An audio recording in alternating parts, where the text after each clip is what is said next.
Hello and welcome to another video. We're jumping right into it today with some more expressions. I was looking through that old sketchbook last week, and so I was looking at it and I was like, I haven't done any expressions for a while now, and my expressions, I think they got better from the first time that I did those expression pages.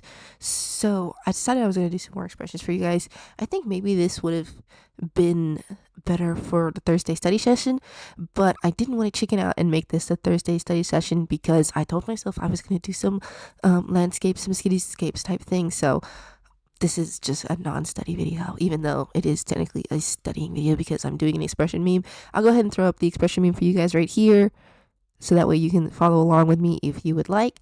And so let's just jump into it. I chose this expression meme because I was looking for one that would fit my character Kamau, who we are drawing currently.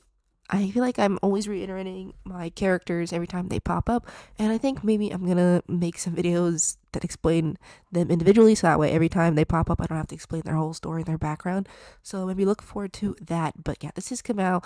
He's part of that college boy universe thing that I have going on, and his personality basically is kind of that he's done with everything, and so I felt like an expression sheet where he's being done with everything would be fun to do.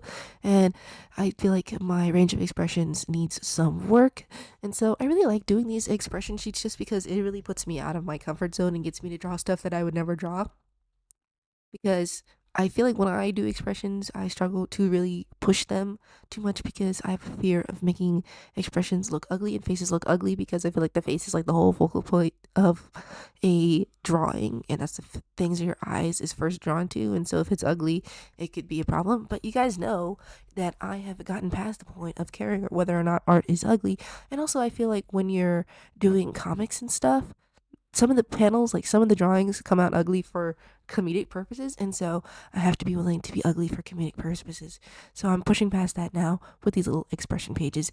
So I don't have too much to say about the art just because I am just pretty much copying the references. I'm trying to incorporate more of my style into the reference and not just trying to copy the reference like it as a style study, but I think I kind of failed on that front just because whenever I do these expression memes, trying to copy the expression and also trying to copy the expression while translating into my personal style is always a bit of a struggle for me.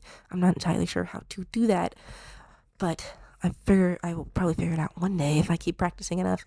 But I'm not really practicing expressions consistently. I mean, I do practice them consistently in the sense that I'm always drawing people, but I feel like I'm not always drawing them with a wide range of emotions. And so that's probably something I'm going to be trying to focus on next, is trying to really push expressions in my own little comics. If you guys watched my last sketchbook tour, I do a lot of little comics in my sketchbook, but their expressions don't really range that much. And so as like a little thing for me in this new sketchbook, like I said, this sketchbook's actually really small, and so and very short. Like there's only 32 pages in it, 64 if you count the front and the back, which I guess you can if you wanted to.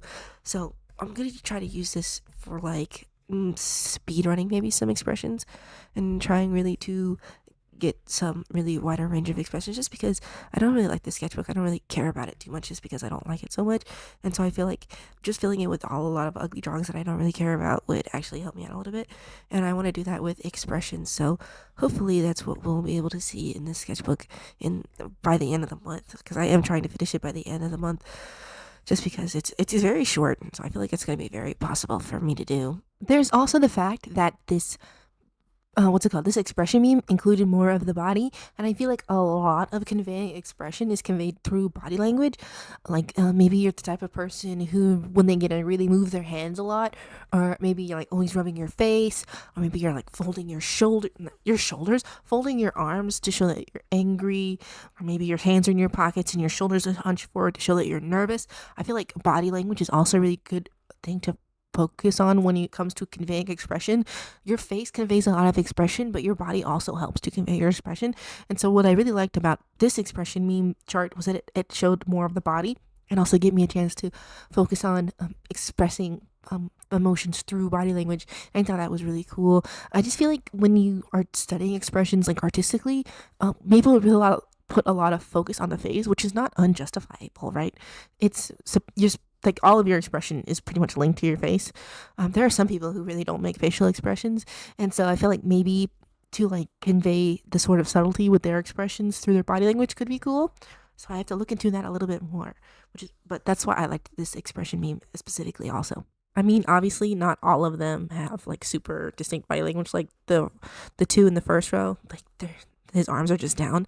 But the other ones, he has his hands clasped together, and that one in the middle, and then his hands are over his ears. He's pinching the bridge of his nose. All his stuff to like convey annoyance. And so I just thought that's like really creative way to think of body language when it comes to expressions, because when I convey expressions, I usually end up putting most of the expression in the face and not really too much in the body language. I mean, I put like crossed arms when someone is mad, but other than that, I feel like I have trouble a little bit conveying emotion through body language. I feel like my characters might move their hands a little bit, but not as much as I feel like is warranted. I feel like I move my hands a lot when I'm speaking, and I feel like that's like a really fun thing to convey through drawings, because like the human body is like it's always moving. You might think that you're standing still, right?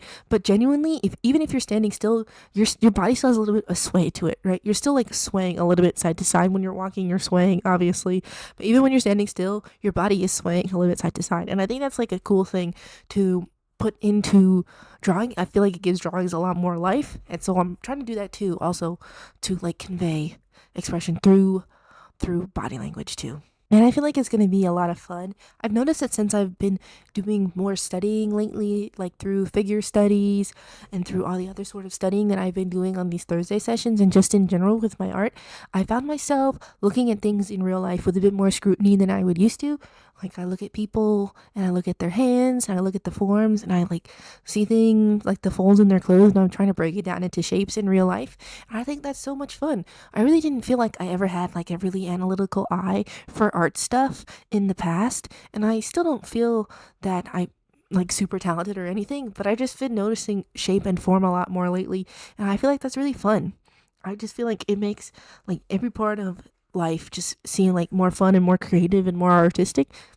And I don't know. I think it's just a really cool way of looking at the world in like shapes and trying to break them down, so and trying to like twist them and stuff is in a way that they make sense in my brain so I can recreate them later. And I know this is not like anything earth shattering in terms of revelations or anything. There's lots of artists who have been breaking down shapes with their when they're looking at things in everyday life or whatever. But I feel this is the first time I've ever been able to do that. I don't feel, to be honest, I like to draw, I like to write and stuff, but I struggle a lot with thinking of myself as a creative person. Generally, I feel like everything that I do is derivative, which is, oh, listen, everything is derivative of something. Ideas come from other things, and other things come from other things, etc., etc. It goes down a line. Inspiration, you can take it from anywhere, and everybody's been inspired by something in one form or another. But I just feel like every time that I do something, it always feels super like something else or derived from something else. And I'm trying to fight that a little bit. I haven't been doing a good job at that part. I've been doing a good job at forgiving myself for things being poor quality or ugly or not up to standards or whatever, but I've had a little bit more trouble giving myself confidence in when it comes to not only story but also like uniqueness, I guess, in my art and stuff, and just myself in general. I feel like I'm always putting myself down for not being creative enough or unique enough, and I'm trying not to do that anymore. And so I try to be proud of myself for even the little strides that I make, because it's one thing to try to have someone be proud of you, but whenever I tell it to like a layman, they're like, "That's nice," and but I'm like, it's not the same because they don't really understand. Which is not to say that you shouldn't tell other people about your accomplishments just because they don't understand. If they're happy for you, they're happy for you. But it's I feel like a lot of confidence and stuff comes from yourself genuinely, and I'm trying to get better at that in terms of that sort of thing, and I think I'm slowly getting to that point. So I just want to say that if you also struggle with that sort of thing, I think you should just ease up on yourself a little bit.